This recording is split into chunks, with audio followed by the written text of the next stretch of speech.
আজকের recipe Iranian chicken. হাতে সময় না থাকলে খুব সহজেই এই রেসিপিটি বানিয়ে নেওয়া যায়।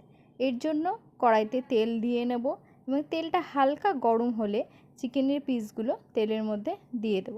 এরপর ওপর থেকে 1 চা চামচ লবণ ছড়িয়ে দেব। এরপর চিকেনের পিসগুলো মিডিয়াম ফ্লেমেতে দুপাশ ভালো করে আমরা ভেজে নেব। এক পাশ ভাজা হয়ে গেলে অন্য পাশটা উল্টে দেব এবং এরকম কালার আসলে তারপর কুচি করে রাখা 1 কাপ মতো পেঁয়াজ ওর মধ্যে দিয়ে দেব। এবার চিকেন আর পেঁয়াজ একটু নাড়াচাড়া করে নিয়ে তার মধ্যে দিয়ে দেব একটা টমেটো স্লাইসলি কেটে রাখা আর স্বাদ অনুযায়ী কাঁচা লঙ্কা কুচি। এরপর সমস্ত কিছুকে হালকা হাতে নাড়াচাড়া করে ঢাকনা চাপা দিয়ে 5 মিনিটের জন্য মিডিয়াম ফ্লেমে রান্না করে নেব। এরপর ততক্ষণে একটা হামানদিস্তাতে গোটা জিরে, গোটা ধনে,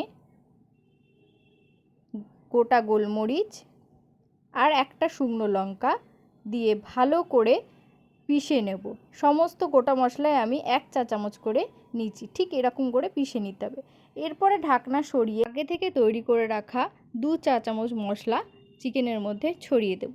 এরপর সবটা খুব ভালো করে মশলার সঙ্গে চিকেনের সঙ্গে নাড়াচাড়া করে নিয়ে তার মধ্যে দেব থেতো করে রাখা আদাটা ঠিক এই স্টেপেই দিতে হবে। আগে দিলে কিন্তু একটা আলাদা যে ফ্লেভার সেটা কখনোই আসবে না।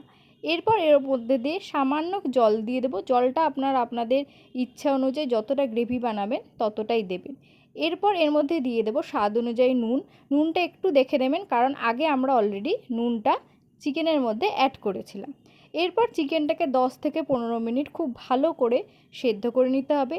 আর লাস্টলি ওপর থেকে ছড়িয়ে দেবো সেই আগে তৈরি করে রাখা মশলাটা, আর ওপর থেকে দেব হচ্ছে বেশ অনেকটা ধনিয়া পাতা কুচি।